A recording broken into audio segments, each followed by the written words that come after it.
Good morning. Good morning. This is the regularly scheduled Board of Fire Commissioners meetings, February 20th, 2024. Ms. Gomez, can you call the roll, please? Hudley Hayes. Here. DeLucas. Here. Commissioner Babcock. Hara. Woods Gray. Here. Fire Chief Crawley. Here. Deputy City Attorney Linda Nguyen. Here. You have a quorum. Thank you. Chief Crowley, can you open the meeting for us, please? Okay. Everybody stand, please. Hand over your heart. Ready? Begin.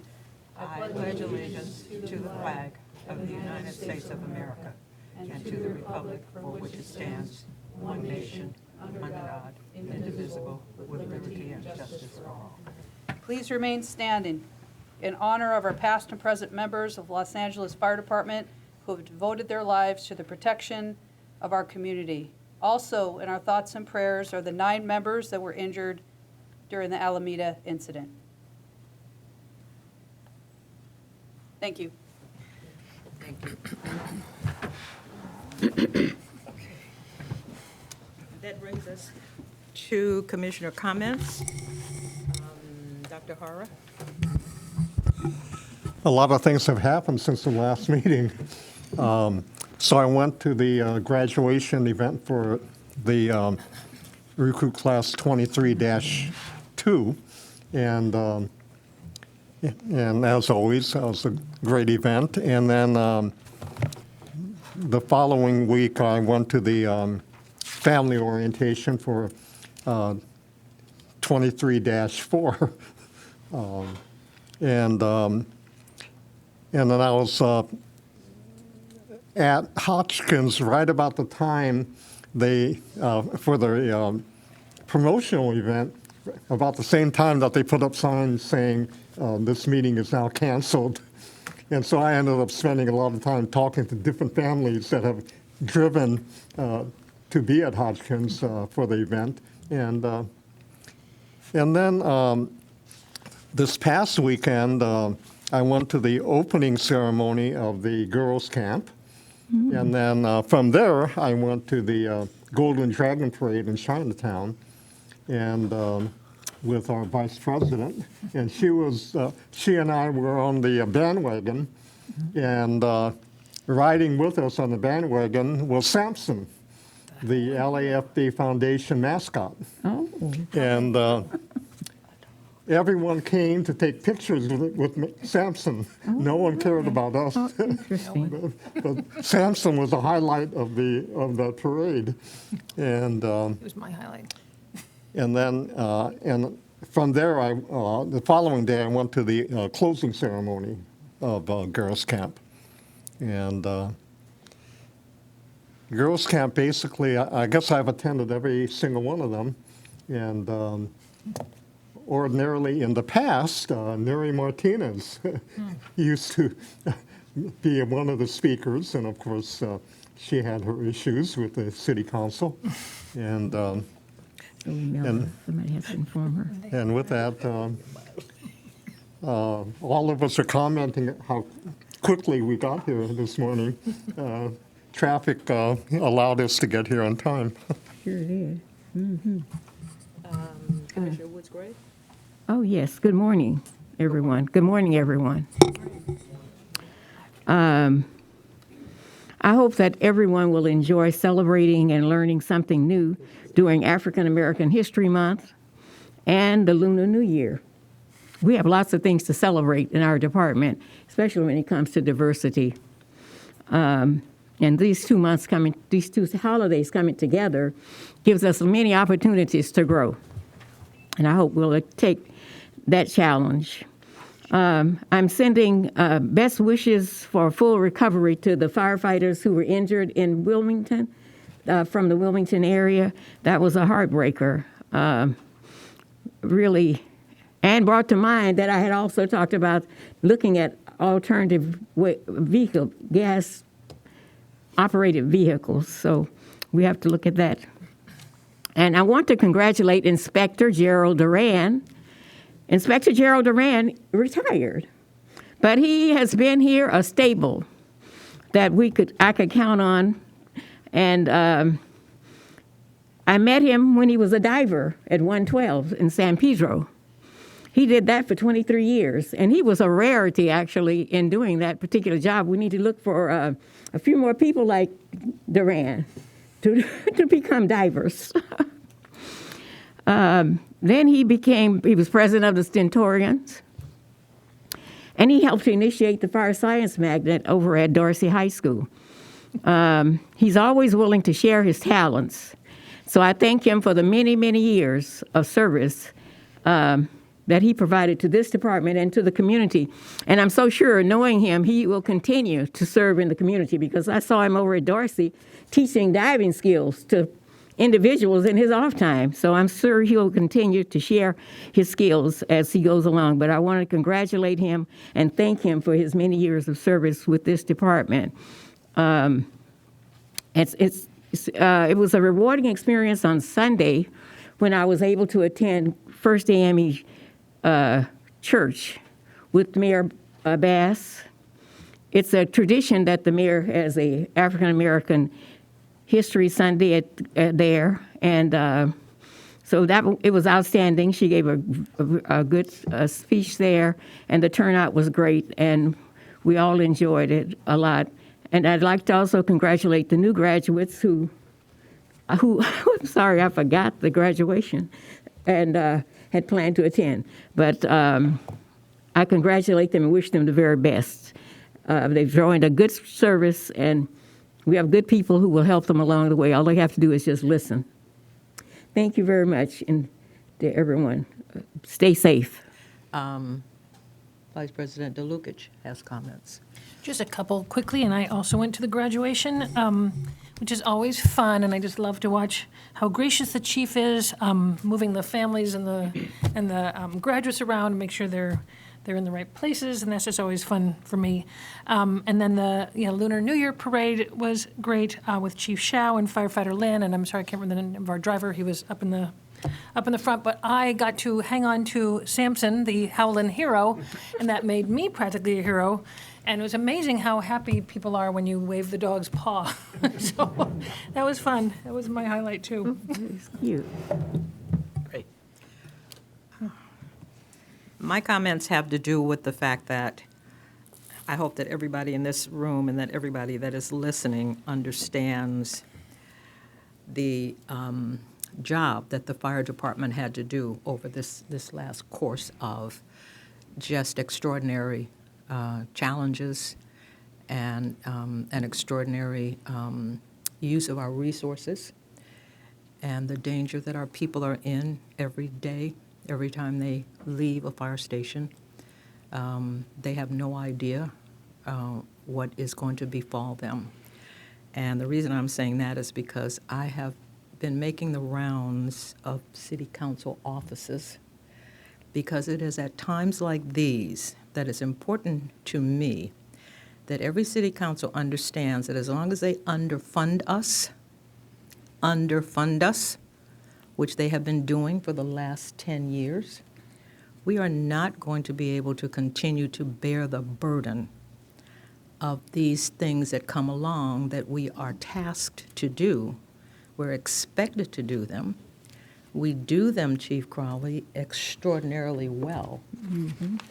But if we're not funded properly, we are going to fall under the weight of the city not understanding why we need a fully funded fire department to meet these needs, regular needs and unexpected needs. So I encourage anybody that has any kind of relationship with any of your city council members as citizens. You don't have to talk to council members as fire department people, but you certainly have an obligation to be able to send some kind of a message to your council person saying to them that the fire department requires, deserves, and demands that our funding be upped. So that's my general comment. Very true. Thank you. I think I'm more of an activist than the rest of you are. But we all need to be on it really and truly, it's going to take all of us to talk to our city council members, send a little note to our city council members, do whatever it is that we need to do, and we can do that as citizens. We don't have to do that. We don't have to say to the chief, can I talk to my city council member? Whatever district you live in, you're the resident there, and you can send a note, and you don't even have to say, I'm a member of LAFD, but they need to hear us really loud and clear. I'm very concerned at this point. I was concerned before, but I am very concerned at this point because of the outlay of not just our people, but our resources. And we don't really get any of that back. Stuff comes in, it goes into the general fund. I'm finished. I'm not a happy camper this morning about the budgeting process. Okay, I'm done. That was a rant. I'm finished. We're now going to move on to the report of the fire chief, Chief Crowley. All right, good morning, everyone. Morning. So my meetings and events, January 16th through February 19th. I'm going to go a little bit out of order purposefully. So top of mind, I think, as it is on my mind as well as everybody else's, is the Alameda incident, and which occurred on February 15th. The Alameda incident, I think you're all aware of, was the explosion of the CNG. I think most of us saw the video. I'm looking out at our members within the LAFD. We're all aware that 9 of our members were injured and 2 were critical. 1 remains in the hospital, but all the members are actually doing very, very well. Chief Gutierrez and Chief Shao will be able to give us a little bit more details on the actual incident, but I just wanted to take the time to thank everybody in regard to our response to the members in their need. There's going to be a lot more healing that has to happen, both on the physical side and the emotional side.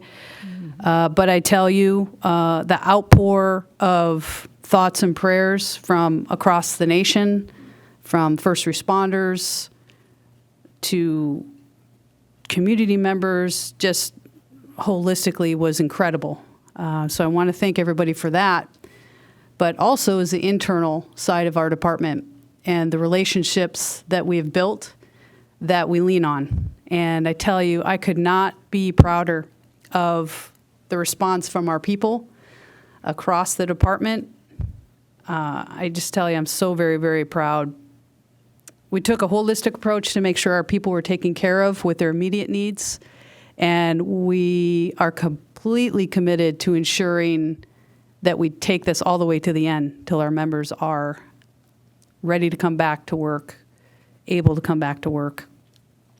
The response at the hospital, incredible. UFLAC was there. Thank you to UFLAC, President Escobar. Your members were incredible. The relief was there.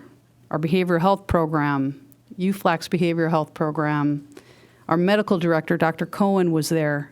He was incredible and really was able to liaison with the hospital staff at UCLA Harbor Medical Center. Just incredible. He actually flew with our air ops, with our most critical injured member, and made sure that our member was taken care of. Did incredible, incredible job. That's great. Harbor UCLA Medical Center, Los Angeles General Medical Center, the staff, bar none, the best. And they made sure that our people got what they needed. City leadership was there. Mayor Bass was there. And I'm sure I'm forgetting a lot of entities, but just thank you. We came together. I think we should be proud of the response. But I tell you, our work's not done. Because I'm reminded, sitting in this seat, of how fragile our people are when something like that happens. And tell you again, just how proud I am of everybody, and thank you for your support. And the members and the family, they want to thank you too. So just wanted to make sure I spent a little time on that. A couple other just items. We talked about graduation. January 25th, 38 new probationary firefighters hit in the field. Also January 26th, again, that stark reminder of how fragile life is, had the opportunity to represent the department, and that was at the memorial service for firefighter James Stiglich. He passed away from cancer. Amazing person, really left his legacy here with the department and was just a wonderful human being. So we got to celebrate what he was able to give to our department and his ultimate sacrifice as well.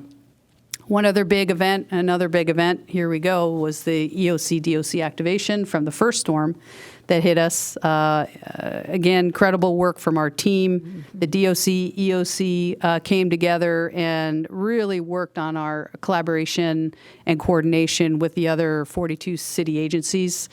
Feel really good about the LAFD response, so thank you to all those that staffed the rigs in the field, as well as EOC and DOC. The LAFD responded to 88,009 incidents from 0800 hours on February 4th to 0800 hours on February 8th. Over 8,000 incidents. I also wanted to focus on the city's budget and the continued need to focus on our ability to respond, but also our specialized resources. The storm and these weather events really show the importance of our specialty rigs, which are swiftwater, urban search and rescue, air operations, our Type 3 engines, our equipment and tractor companies, our volunteer hand crew, in which we're funded to staff an additional 12 positions, and our amazing CERT volunteers. Our civilian CERT members just really come through each and every time. Throughout that 4-day storm event, you saw it on, we all lived it, right? We had our debris flows, our power outages, fallen trees, flooded roadways, emergency medical services and structure fires. Approximately 50 motorists were stranded in the water that our people ended up performing rescues. And I'm sure you saw some of the swiftwater rescues as well, and they did an amazing, amazing job. February 7th, just another shout out. Again, you talked about President Durant and his work. We had the opportunity in City Council to recognize Assistant Chief Antoine McKnight, who also retired after a 30-plus year career. Really did an amazing job with our youth development programs, and he really left his legacy as well. And lastly, as we're living through the second weather event, we did activate the EOC and DOC to level 2. We continue to coordinate and collaborate with our other department entities, and we're working through this current storm. And that's the end of my report. Thank you, Chief Crawley. Very good. So we're going to move on to B, where we're going to have verbal report of department on significant incidents and activities for that same period, January 16th through February 19th. Good morning, Chief Gutierrez. Good morning, ma'am. Good morning, Madam President, Vice President, Commissioners, Chief Crowley, City Attorney, command staff, and guests. My name is Stephen Gutierrez, and I serve as the Deputy Chief in charge of Operations South Bureau. And I will be reporting on the incident we were just previously talking about, which was a brief overview of the truck fire / explosion that occurred on February 15, 2024 in Wilmington, Operations South Bureau in Council District 15. Before I begin, though, I want to, this incident, I think we can all, on the fire department, clearly realize the inherent dangers that our firefighters face 24/7. So this is a clear reminder for us, and more importantly, the importance of the personal protective equipment that we all wear each and every time. I'm going to give a brief overview. I won't go into details because it's still under investigation, as well as I won't go into details on the injuries. On Thursday, February 15, 2024, at approximately 06:59 hours, Life Force 38 was dispatched to report an auto fire at the intersection of Alameda Street and Henry Ford Avenue. Once en route, the captain requested an additional company, that being Engine 49, to respond ahead of the Light Force due to the distance of the response. The engine company arrived on scene at approximately 07:05 hours at the intersection of Alameda Street and State Route 47 and found a tractor trailer engulfed in fire. Engine 49 engaged in fire suppression activities for the next several minutes.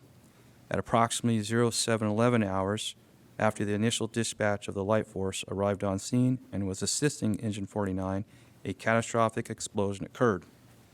The officer immediately reported an explosion of a CNG truck, requesting additional resources, and communicated that there were multiple firefighters down to Metro Fire Communications. The incident was initially under the command of Command 22, Assistant Chief Beard, and then quickly transitioned to Operations South Bureau, Assistant Chief Tomlinson. We recognize the significance of this incident and the other affected entities given the incident area and to the managed phase throughout the duration of the incident. The vehicle was identified as a commercial Bobcat truck that was a clean air CNG-powered tractor with two 3,600 PSI fuel cylinders. The LAFD utilized various specialized resources throughout the incident to secure the scene, to include our drones for observations, our RS-3 robotic suppression vehicle, and both our LAFD hazmat technicians and LA bomb squad technicians and other robotic equipment. The area of operations included a 500-foot radius from the blast seat for evacuation of both neighborhood residents as well as businesses, and the closure of the Pacific Rail lines. As I mentioned, the cause and origin of the fire are under active investigation by the LAFD Arson Counterterrorism Section as the lead, along with the LAFD Serious Incident Review Team and the National Traffic Safety Board. A total of 9 firefighters were injured as a result of the explosion, as was explained earlier. All were transported and treated to Harbor UCLA, and 1 was subsequently airlifted to Los Angeles General Medical Center, requiring further care to this date. Noteworthy in this incident was the close collaboration of a multitude of other agencies to include Los Angeles Police Department, Los Angeles Port Police, Los Angeles County Fire Department, U.S. Coast Guard, to name a few. These agencies, as well as the community, have had an outpouring of support of our members and have graciously provided equipment and staffing throughout this incident. And that concludes it. If any questions I can answer. Commissioners? Thank you very much. At some point, Wait. Oh, I'm sorry. Go. At some point, we will get a report on what's been learned from this experience. Yes, and that's what we're working on right now. We can give a full report. We have a serious incident review team that will do a very, very detailed investigation in regard to lessons learned, and it's a very robust investigation. So that will be, it takes us about 30 days or so to get through that. That's something that we publish, so if you'd like to put that on the agenda, of course, we can report back on this incident. Mm-hmm. Okay, Madam President. I'd like that on the agenda, and whenever time it's appropriate. So we now have got a commissioner who wants that on the agenda. Do you know when, or you? I said at whatever time it's appropriate, whenever they're finished. Okay. Mm-hmm. All right. Great. Thank you. You're welcome. We're now going to have a verbal report relative to our medical emergency. We've got one more emergency operations side. Oh, I'm sorry. Not a problem, ma'am. Good morning. Chief Legal. Madam President, Fire Chief, Commissioners, staff, members of the audience. My name is Philip Flegel. I'm a Deputy Chief that serves for Operations West Bureau, and I'd like to share an incident that involved a civilian fire fatality on February 13th, 2024. At approximately 6:14 a.m., Los Angeles firefighters and paramedics responded to reported structure fire in the 4900 block of South Sycamore Drive, which is located in Fire Station 67's first in Council District 11. LFD firefighters and paramedics were on scene within 8 minutes and 6 seconds. First arriving resources reported a small vacant and boarded up one-story single-family dwelling involved with fire and exposures on both sides. LAFD firefighters deployed into an offensive mode with a rescue profile. While conducting the search for victims, LAFD firefighters located and removed 2 civilian victims from the blaze. LAFD firefighter paramedics took charge and triage, treated, and transported the first victim with critical burns to a local area hospital. The second victim, sadly, beyond medical help, was determined deceased at the scene. It took 42 firefighters and paramedics 41 minutes to knock down the fire and fully extinguish the blaze. The fire's cause is under investigation with LAFD Arson Counterterrorism Section and the LAPD. As a note, on February 16th of this year, Battalion 4 Resources in conjunction with MyCFLA conducted a smoke alarm and CO2 detector installation program in the Del Rey neighborhood where the fire occurred. That day, resources were able to interact with residents of that community and installed 11 smoke detectors and CO2 detectors within houses of that community. And again, that's just another part of what the LAFD does besides to actually fight the fires, is go there to make sure prevention methods are put into place so that way we can prevent tragedies like this from happening again. Are there any questions I can answer for you? I just have kind of one question in general. We have a good, robust psychological services unit, yes, because I think, I just want to know, and I just kind of want the public to know how we take care of our members. It's traumatic when you're on scene and somebody passes away. Yes, ma'am. And that kind of leads us into, we're understaffed and we're burned out and Right, so just to be clear, and ma'am. they can do. Right, so you talked about our behavioral health program, and that's in partnership with UFLAC as well. They have their behavioral health program. I can attest, it's not enough. Okay. So when we come to the table, we talk about budget and strategy for how we can better support our people on the behavioral health side. We're going to continue to request those additional resources and just what our members go through on a daily basis, from the fatalities to just the ongoing trauma. And that's times 1,000 firefighters each and every day that are on duty, times 3 platoons, plus the members that work in the field from their special duty. We currently have 2 behavioral health specialists. We're hiring an additional 2, and we work with UFLAC, and theirs it's not enough for the 3,500 members for sure, as well as our civilian counterparts. I'm old and tired. You told us that the last time, that we had 2, we need 6. We've got some in the budget. Right. I'm sorry, I just forgot. On that point. Commissioner DeLucich. I don't, this might not be the right time or place to bring this up, but if we could get like a punch list of the top 3 to 5 priorities for the budget, as President Hudley Hayes was talking about. I mean, I'm certainly, there are at least a few city council members that I would like to go talk to, and I heard you say specialized vehicles, behavior specialists. What are some of the, if I could get that, or we could all get like the top priorities, then we could go and raise hell. Absolutely. Thank you. Madam President, not Commissioner for Chief Woodsbray? Legal, but thank you, Chief Legal, You're for your welcome. service and your report. You're welcome. I don't have any questions for him, but I forgot. I wanted to just take note that Chief Gutierrez has just come to the South area and hit the ground running with an event that no one else has experienced. So we want to acknowledge that and to thank you and your staff for the training that you've had that has helped you to get through this incident. Thank you for that. Thank you. Okay. Thank you very much. Now we're moving on to the verbal report for, do we have, oh, sorry. We're moving on now to the verbal reports for medical emergencies for that same time period. Good morning, morning. Madam President, Commissioners, Morning. Chief Crowley, Deputy City Attorney Linda Nguyen, colleagues and guests. My name is Peter Shao. I'm an Assistant Chief assigned to the EMS Bureau. And this morning, I'd like to highlight what Chief Crowley referred to as a holistic approach when we talk about caring for our members. On February 15th, the EMS Bureau responded to Harbor UCLA to ensure that our members were receiving the highest level of care. This was an all-hands-on-deck type response with both Dr. Cohen, Dr. Rom, who's our fellow, Terrence Ito, our AP supervisor, AP 65, and our EMS Bureau staff. Dr. Cohen, as Chief Crowley highlighted, flew with our most severely injured firefighter from Harbor UCLA to LA County General Hospital for their burn center. He flew in Fire 4, one of our apparatus, and essentially he was there to make sure that member's airway stayed open. That's how critical it was.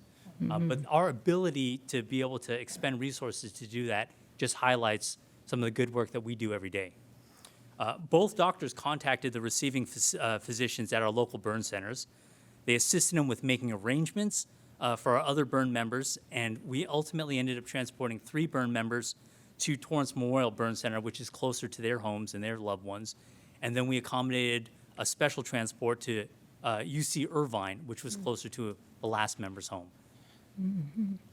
And then furthermore, Dr. Rom responded to LA County General Hospital the next day while our member was still in the ICU and acted as liaison between their burn doctors and the family, which the family was extremely grateful for.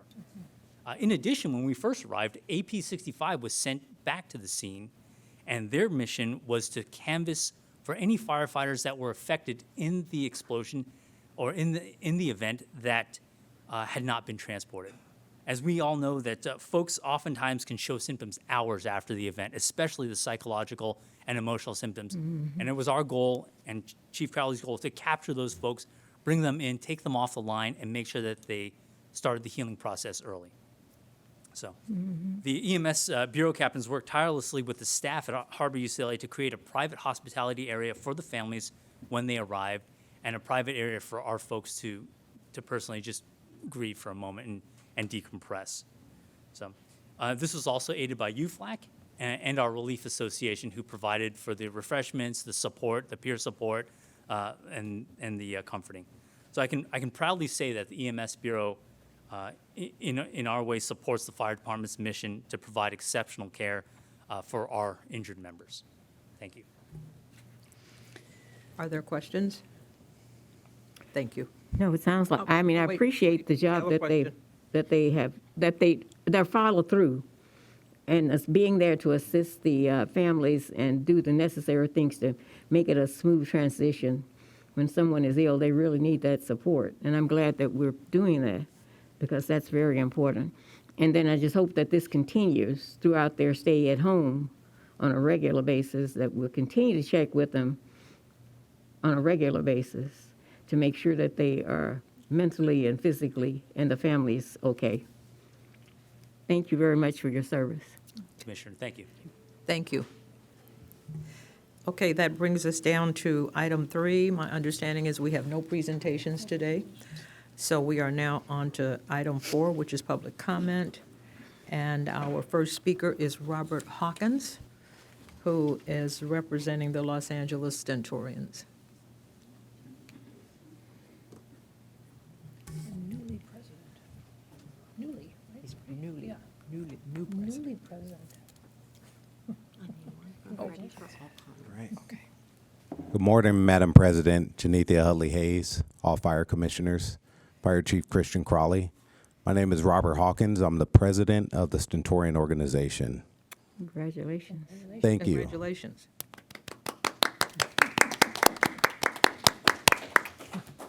Thank you.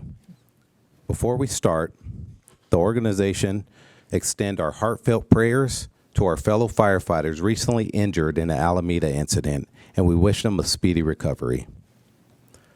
Secondly, I would like to acknowledge that February is Black History Month, and the organization would like to thank the original Stentorians for their hard work and allowing us to stand on their shoulders to bring equality to this fire department. My purpose here today is to share with you my administration, our expectations for the Fire Commission, and what you can expect from us moving forward. I am truly honored to serve as a president of the esteemed organization such as the Stentorians. I am committed to upholding the values and mission of our organization.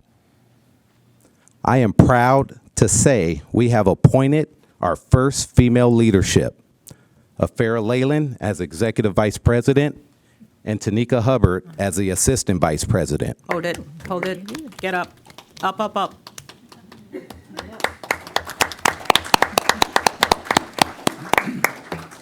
Thank you. With that being said, here's what you can expect from our administration. We will monitor, report, and address issues that affect recruitment, retention, and promotion for people of color. What we expect is simple. We expect clear, concise, and continual communication to address a lack of transparency in our fire department. We expect unfair and unequal practices that are detrimental to Black firefighters to be replaced by policy that displays fairness for all members of the LAFD. As a reminder of our past and where we are today as an organization, we, the Stentorians, have a right to influence the decision-making process within our fire department. We cannot, nor will we relinquish this right, for to do so would be unjust, unsound, and a serious compromise to our self-determination. In conclusion, I would like to thank the old Stentorians for their courage so that I could stand here before you today. My name is Robert Hawkins, the Stentorian president. I am all that I owe. I live eternally in the red. Thank you. Thank you. Thank you. Our next public speaker is Afara Leyland, who is also representing the Stentorians. Thank you. Good morning. Good morning. Madam President Janethia Hudley Hayes, Madam Vice President DeLukich, Fire Chief Christian Crowley, City Attorney Nguyen, command staff, and guests. My name is Afara Leyland. I am the Vice President of the Los Angeles City Stentorians. I'm also an arson investigator within the ACTS section. Today I am addressing Agenda Item 24020, outlining the arson section's hiring process. This report lacks crucial details requested by President Hayes during the November 7th, 2023 Fire Commissioner meeting. Transparency within our department policies is imperative, particularly within the arson section, a law enforcement entity within the LAFD. Investigators are subject matter experts and should have been included in creating this document. This document omits the following details requested in November. The arson unit was established in 1918, and it has adhered to law enforcement policies, including local, state, and federal law since its inception, yet still hold the rank of firefighter instead of arson investigator. The document lacks response and coverage of the city of Los Angeles. One investigative unit covers the entire city on holidays, nights, and weekends. Despite having the data, the staffing, budget, and a location, reopening the second unit remains pending. Standard operating procedures are essential for clarifying the immediate commencement of a criminal investigation upon dispatching arson. Outlining jurisdictional boundaries and adhering to law are critical components. Security protocols for arson workspaces. These protocols are essential for safeguarding sensitive information and investigative material. And failing to implement specific policies jeopardizes the department and its members. Addressing safety equipment. Assigned female arson investigators have no proper level PPE ballistic vests. Instead, they were issued expired custom fit for retired male investigators. Audio and video recording were recently prohibited during fire scene investigations and interviews. These were critical details that were omitted from this document. I urge the Fire Commission to prioritize the immediate revision of a drafted policy that is inclusive of the beginning to end document that was requested in November. Our department must lead by example, providing a comprehensive, non-biased, and transparent document that includes investigators' expert input. Currently, our resources are overwhelmed, the citizens are underserved. It should outline a plan of coverage for all 4 bureaus. This policy is vital to ensuring the safety of our personnel and proper service to the community in which we serve. Thank you for your attention to this matter. Thank you. Our third public speaker is Freddie Escobar, and he is the president of UFLAC, and he's speaking to all items, and he's making general comments. Good morning. Good morning, everyone. Good morning. President Hayes, Fire Chief Crowley, all attendants before me, and all the command staff, everyone here. Freddie Escobar, proud and humbled to be the President of United Firefighters, representing over 3,400 brothers and sisters of the LAFD. As we witnessed last week, our firefighters put their lives on the line every single day to keep our city safe, period. Thankfully, 8 of our members are home, and unfortunately, we still have 1 brother hospitalized. And UFLAC, with the Relief Association, with Chief Crowley and her command staff, will make sure that he gets home safe to his family. It is a reminder of what we do every single day for the residents of Los Angeles, and we cannot forget that, regardless of where you're at that day. And I'd be remiss if I didn't acknowledge Chief Crowley, her command staff, a lot of the chief officers that I spoke with that day, what we could do working together in collaboration for the greater good and putting our personal opinions aside. So I did that without crying, very emotional when you have an incident of that magnitude, and unfortunately, we learned a lot from the Boyd incident, and I truly believe, and I'm not a biblical man, that the angels were watching over the city of angels to the men and women that were working that day, because what we saw in the Boyd incident and what we saw last week, I am very thankful we're not getting ready for multiple funerals, and that's the reality.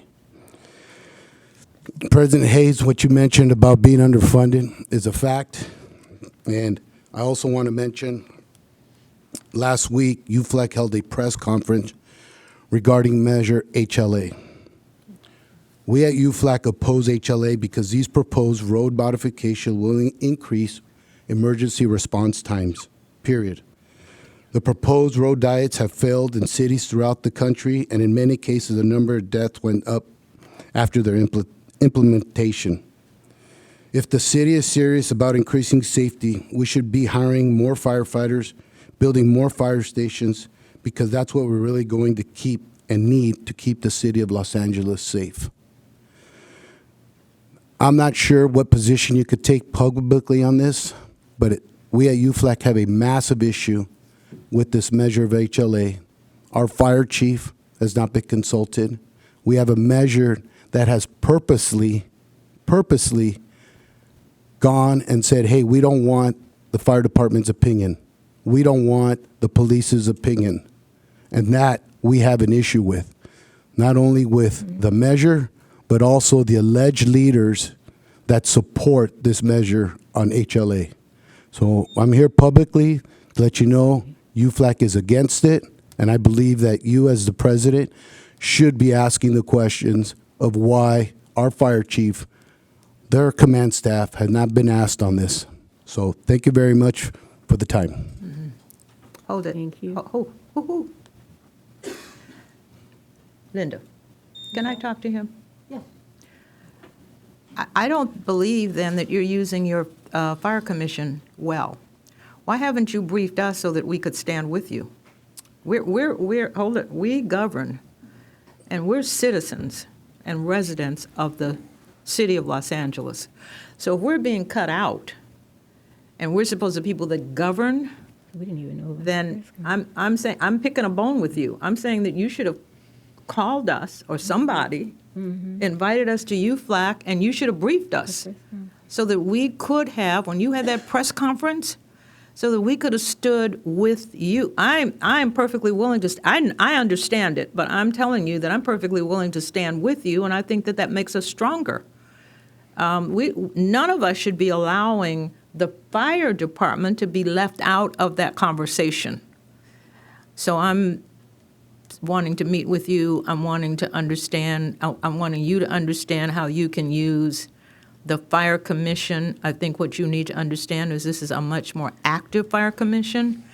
And I think there are those of us that are activists. We come from an activist background. Freddie, we're not afraid to stand with you. All right? We are not afraid to stand with labor. Well, I truly believe it's not too late, and we need to let the residents know of what measure is before them. It's the only measure on the ballot, and let's do this. Well, I just want to say I have a difference of opinion, but I agree with President Hudley Hayes that we should be included in a conversation about it. I work for LA Unified School District. Lots and lots of children are killed by speeding vehicles all the time. I get the notifications on my phone, many every day. So I think we have a difference of opinion, but I do agree that we should be thinking about these things together. Yeah, I'd love to show you the facts and the stats, and I think your opinion would change on what the facts are. And that's very unfortunate, is that we could have a measure out there, all of us that wear a badge, if we go ahead and lie, or if we steal, or if we cheat, we could be terminated, or we'll get significant days off. And you have a measure that's on a ballot that is on lies and nothing happens, I think that's disgusting.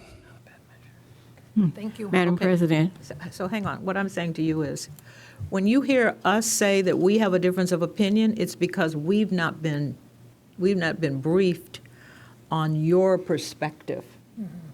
And I'll own that So as the I'll own that as the president, and I will go ahead and from this point on email all 5 of you Yes. individually as well. Yeah, and tell us the things that we need to know. Tell us the gaps, tell us what we're not, because we're just citizens, Freddie, so we only know what we read in the paper. But we should actually be better informed so that should we be someplace, we can take a position, can't we, Linda? Yeah. You see what I'm saying, Freddie? Yes, We could take a Absolutely. position. We would certainly give you heads up if we said to you, we don't agree with your position, but if we agree with your position, which is what Vice President DeLucas is saying, we need to have enough information to know whether we agree or disagree, and we need to know whether or not we're stepping out of our lane. We have to stay in our lane, but we need to know all of that kind of stuff. Okay, perfect. Thank you. Madam Commissioner President, just Jimwood, great. one more point, is that when I first heard of this, we didn't know the details. But what will happen if it passes is that departments and other programs in the city will be cut because there is no money to implement HLA at this moment. And that's worried me because I knew that the fire department is someplace where they like to cut. So that's why I oppose it. Hi, I just wanted to make sure that we don't get into an area that hasn't been agendized. We can ask for more of a report on this for future meetings if you'd like. I'll take the blame for it. Thank you for the support. I'm finished. Thank you. We were getting into something else.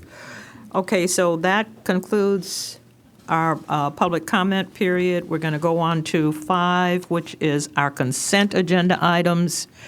They are items A through F. And I would only like to pull.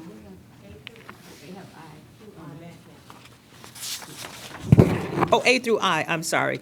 A through I. I want to pull A.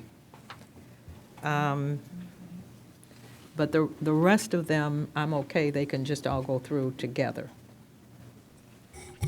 Okay, so Madam President, I move that we approve consent agenda items B through I. There's a motion? Second. All in favor? Aye. Aye. Motion carries. Okay, I just have one little question on item A. It's 2409. I want to be able to put back on the agenda, we asked about the mural policy, like, a couple of months ago or whatever. And it still says on here that the date is to be determined. So I want to know, Chief Crowley, if you can give the commission a date for when we would hear about this. Because the issue that we were having was that we needed to do 2 things. We needed to go around to fire stations, and I know this is, once again, stretching your staff, but we asked that fire stations were visited so that we could make sure that we didn't have any murals that were insensitive or hostile or in any way might inflame something with the public. So just, I'm not asking for a specific date, but I need to put that back on your mind. Sure. I believe that we're ready to report on it, so whenever you want to agendize it. Correct, Chief Dixon? Good morning, Commissioners. Tyler Dixon, Acting Deputy Chief, serving as the Chief of Staff. Yes, ma'am, we can agendize that next month. Okay, thank you. That was my only question, so I've asked the question. The report is before us. Madam President, I move consent item BFC 24-009. Second. All in favor? Aye. The motion carries. Okay. That takes us to our regular agenda items. 6A is the verbal report on construction improvements approval process. Good morning, Madam President, Commissioners, Chief Crowley, morning. Deputy City Attorney Nguyen, Ms. Gomez. My name is Hani Malki. I'm Senior Fire Protection Engineer with the Development Services Section of the Fire Prevention Bureau. I'm pleased to present a verbal report on the overall process of plans and inspection approval for the Development Services Section and what has been implemented to improve our services for approval of homeless shelters and 100% affordable housing. We submitted to the board copies of the process flows for approvals of fire life safety, fire project permits, and fire alarms. During the COVID-19 pandemic, our plan review operation transitioned to digital platform with the establishment of a customer portal for plan submittal. We've sustained and expanded these services by adding virtual appointment plan check, virtual counter, and appointment walk-ins in both the Fig Plaza and the Van Nuys office.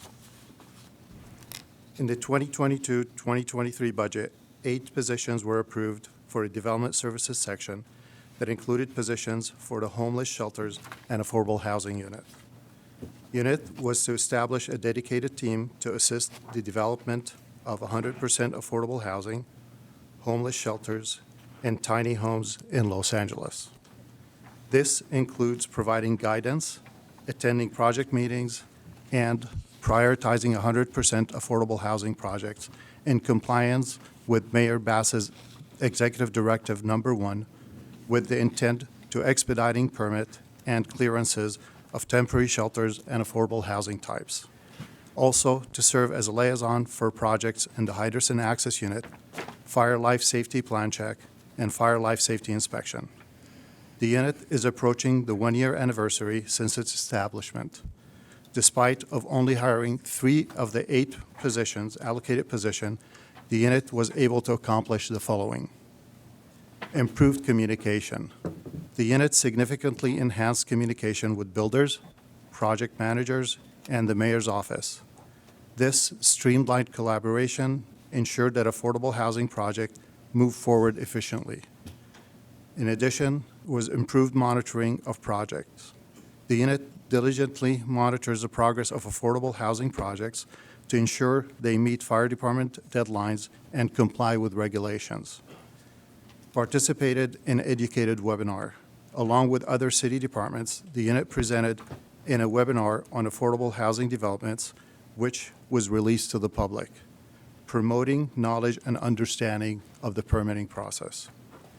The unit is actively participating in Mayor Executive 1 and 7 work groups, demonstrating our commitment to advancing affordable housing in the city of Los Angeles. And the unit regularly updates the mayor's tracking system for monitoring and evaluating project progress. The unit also established a strong working relationship with key stakeholders, including mayor's office, CAO, city council offices, city department, developers, project managers, and the public. And the unit also introduced an affordable housing assistance intake form via Google Sheets to provide a more organized approach to addressing inquiries and requests for assistance. The challenges that the unit or overall development services have been having. Number 1 challenge that we have is staffing. Addressing staffing needs in the development services section remains a challenge to meet the increased demands for affordable housing projects. Currently, only 3 of the 8 allocated positions are filled. This is in addition to other vacancies that the section has. Second challenge that we're having is inexperienced builders and project managers. Dealing with inexperienced professionals have been leading to delays and difficulties in project executions. In addition, inadequate project planning on the developer's or contractor side have also been leading to delays to project completions. There has been a lot of misinterpretation of the directives that the mayor had passed. Some projects struggle due to misinterpretation of the mayor's execution directives, causing confusion and delays. Some of these including not classifying affordable housing correctly or misclassifying projects during plan check submittals. Project taking a longer time to respond back to plan review and fire inspection corrections. while this issue involves the designers and contractors, the unit is working diligently on reducing response time from the developers and the contractors. One of the proposals is to enhance communication with the developers and contractors. And there has been an enhancement request for our system so that we could send reminders through our system to the architects and developers. Metrics measuring our success include the turnaround times for 100% affordable housing processes. The approximate turnaround are as follows. For a hydrants and access review, average is 10 workdays. For plan check, our average is 10 workdays. And for inspections, we're meeting 90% of scheduling within 48 hours of preferred date. As far as staffing for our homeless shelters and affordable housing, it consists of a captain, one, which leads our unit itself. We have inspector, two, dedicated for the unit, a management analyst, and a senior admin clerk. As far as dedicated affordable housing positions in units other than the homeless shelters and affordable housing unit, we do have inspector twos at hydrants and access, fire protection engineer associates for plan check. And this concludes the verbal report. Thank you for your attention. We're here for any questions or any feedback. Commissioners, are there questions? Thank you. Thank you. Thank you.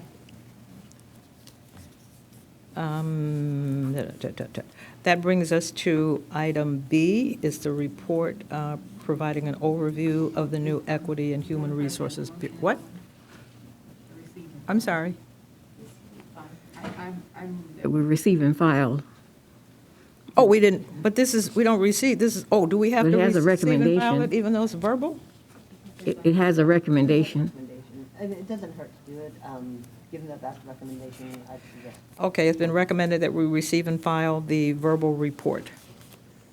Okay, I move that we receive and file the verbal report for 24-015. Second.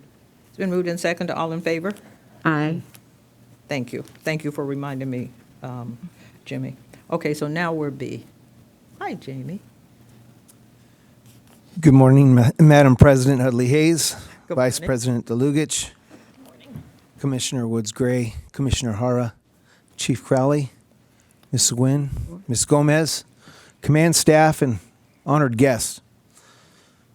My name is Deputy Chief Jamie Moore, and I humbly stand before you as the first Bureau Commander of the Equity and Human Resources Bureau. And I'm here to provide an overview of the Equity and Human Resources Bureau. And as I start providing this overview, I think we need to acknowledge where we started, and that was in 2022, when the DEI, what was then called the DEI Bureau, was established under the command of Deputy Chief Gutierrez and retired now Assistant Chief Antoine McKnight. And I must acknowledge the hard work that they did to lay the foundation to where I am today. I was appointed a Deputy Chief of this Bureau on December 3rd. I came in. And I'm very excited to tell you where we are now and kind of highlight where we're headed. The new organization includes diversity, equity, and inclusion section, which is led by which will be led by a chief management analyst as the DEI officer of Equal Employment Opportunity, or EEO. A supervisor with a direct report to the deputy chief, which is myself, in the Equity and Human Resources Bureau. And we have the workforce effectiveness section, as well as the ombudsman section, which will be led by battalion chiefs directly reporting to an assistant chief. And I'll go into who those individuals are shortly. That's what it was supposed to be. We're currently working on a strategic plan, which we anticipate being done by the end of March. And I've got a really good roadmap that was provided to me by 3 studies. One was the Deloitte study that many individuals in this room participated in. The Deloitte did a study on the LAFD organization and training assessment. We're using that as a framework along with the study that was done by the Institute for Diversity and Inclusion in Emergency Management, often referred to as the IDIEM study.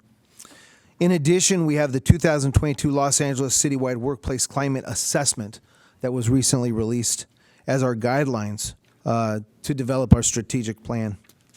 In developing this strategic plan, we're looking at policy development that focuses on equity and inclusion. As I mentioned, we're soon to be having one assistant chief, and I'm honored to say that Assistant Chief Chris Larson will soon be coming to the Equity and Human Resources Bureau.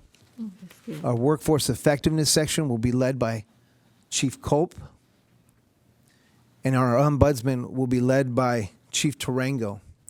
All these individuals were selected based on their qualifications, the interviews they participated in, their work experience, their leadership potential, and their commitment to diversity, equity, and inclusion. Additionally, there are Captain 1 vacancies. We do have a Senior Personnel 1 vacancy, 2 Personnel Analyst vacancies, and we are being hindered by the current freeze on civilian personnel. However, I am receiving interest from those individuals from other organizations within the city who'd like to transfer over, and I'm looking forward to trying to fill those vacancies with those individuals. As we look at our strategic plan and we look at the goals that we've established, those goals being expanding the leadership and mentorship programs of development and enhancing succession planning within our organization, providing comprehensive training and professional development for civilian and sworn personnel, promoting a culture of equity and inclusion within this entire organization, providing transparency and enhancing operational processes and systems that measure our successes. It's important that we look at the demographic representation of our organization, not just for the sworn, but also our civilians.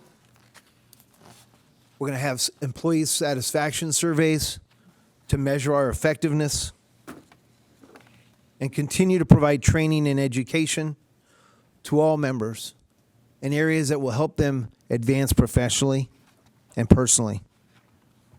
We'll be able to look at the promotions and advancements and pull data from those to see how effective we are.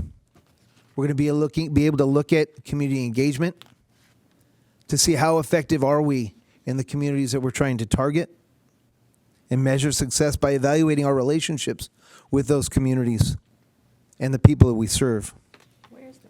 And then finally, we can look at the incident reporting and responses that our Professional Standards Division receives to determine how many EEO issues, and I hope those numbers continue to decline, complaints continue to decline in order to prove our effectiveness. I understand that the 2 screens are not working, so those individuals who are in the audience would like to look at the demographics of our city. There are some handouts in the back, but I think your screens are working if I understand correctly, and I'd like to talk about those demographics of both sworn and civilian. Are your screens working, Chief? Okay, fantastic. So if you don't mind taking a look at your screen, and if you'd like, anybody here would like to get up and pick up one of the pamphlets that are in the back. At the time of this report, the Los Angeles City Fire Department continues to be one of the largest municipal fire departments in the United States. At the time, it was approximately 3,430 sworn and 335 civilian personnel. Go ahead and turn to the next slide for them. When you look at the sworn personnel, you'll see we continue to be a predominantly male organization. But having visited Camp Spark, formerly known as Girls Camp, I can tell you right now, looking at the young ladies, watching the energy that they have, their competitive spirit, being out in our community with the camps that we serve, as well as the magnet programs, as well as leadership academies that the Centurions hold, and the progressive engagement that Los Bomberos is doing. I think we're not only going to affect young ladies in our community to make them want to be firefighters, but we'll be able to address the other genders and racial demographics that are not represented as much as our community would like to see. When you look at our civilian personnel, our gender demographics, still favor the male side. However, the racial demographics tend to be a little more diverse. And when you look at the department as a whole, the 3,765 sworn and civilian personnel, you'll see that we still have some work to do. And I can end my presentation by telling you I truly am very, very humbled with what you as a fire commission have tasked me to do, what Chief Crowley, Chief Villanueva, and Chief Saunders, and this department have trusted me to do. I'm here to answer any questions you may have.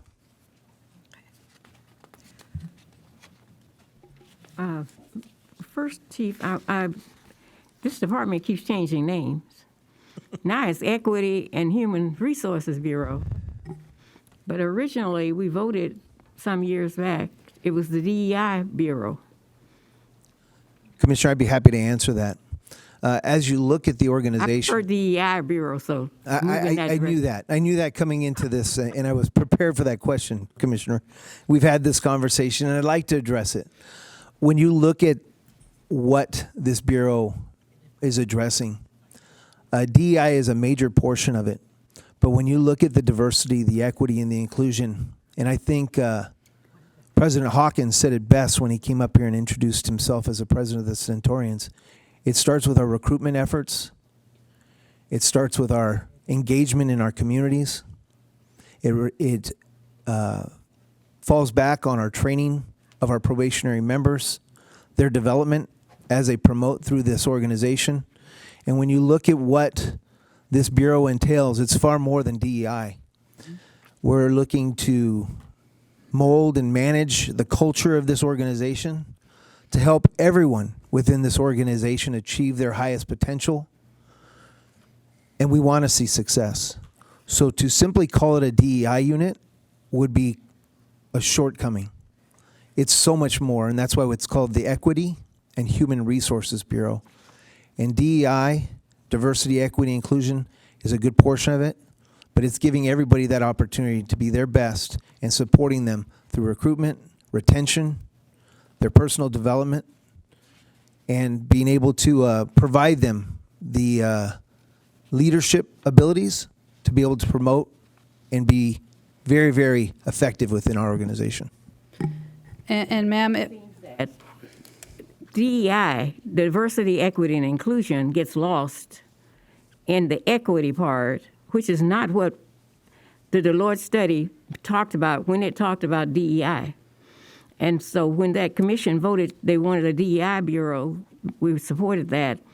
Human resources, to me, is a whole nother bureau outside of DEI, because the issue now is diversity, equity, and inclusion, as well as equality and a lot of other things that could come under DEI. But it gets lost when you say equity and human resources. Because human resources, to me, is like, that's the hiring department. That's where we're going to, and so, but DEI had many more things to be included in it out of that report. And so I'm still looking for a DEI report, a department, and when Mayor Garcetti did the executive directive, I don't remember the number of it now, was it 27? Someone that created that office, it was DEI. It was number we 34. started all of this movement out of. right, ma'am, and I hear you in regard to your position on this. Within the department, I can tell you from the very beginning, I was there. And I know you were there. So every single thing that we have done to set our organization up for success is at this very moment. It does come down to the technicalities from our internal stakeholders in regard to what we need from a bureau, what we need from the division. DEI and its technicalities, and we can report on the why behind it, but we're very, very purposeful in regard to the bureau and whatever else is under the bureau. So the DEI piece is internally, it makes complete sense for us when it comes to how a division is built out. versus the HR side of things. And you're right, the HR is still a huge part of what the Bureau has to be in charge of. So it was very, very purposeful in regard to the branding, let's just say, of the Bureau, to make sure that we have a holistic approach to what else is going to be under the Bureau. So this was a very purposeful action in regard to the internal customer and the internal stakeholders of what this Bureau would actually mean to us. I still think that this is not the intent of the Deloitte study that was produced. Because what's going to happen, Chief, is you and I will go away. This department will stay here. Nobody's going to know about DEI or Deloitte, unless it's written someplace where you can clearly see it in big letters. Commissioner, it will stay there, and I can assure you that. And because Jamie, you're going away too. I will go away. So it's Hopefully not for a the long department's time. gonna go, but these departments, these programs will need to be highlighted for the rest, even 10, 20 years from now, when we're not here to say anything. Commissioner, think of it this way. President Hawkins said he stands on the shoulders of his forefathers with the Centurions and what they built. That's what's happening here. When you look at human resources, take this for example, and as educator, you understand, when we evaluate our members and we provide a performance appraisal of our members, it falls under human resources. Isn't that an incredible opportunity to identify their diversity, to make sure that we're evaluating everybody fairly on an even playing field, that everybody feels inclusive within this organization? Because when you look at that Deloitte study, it talks about trust. One of the number one things that it highlights as a concern within our organization is a feeling of trust. So when you talk about DEI, it's about trust. And that Human Resources Bureau is going to establish policies, procedures, which will highlight trust, build trust, not only with our sworn personnel, but with our civilian personnel. And so when an officer sits down to write a performance appraisal on a person, and they think it just goes to personnel, it will now have meaning because they understand why they're doing it. Because the DEI unit is going to provide training and education to help them understand how valuable those performance appraisals are, and the mentorship that's going to be required for everyone to be able to succeed what they want to do. And that's all part of DEI.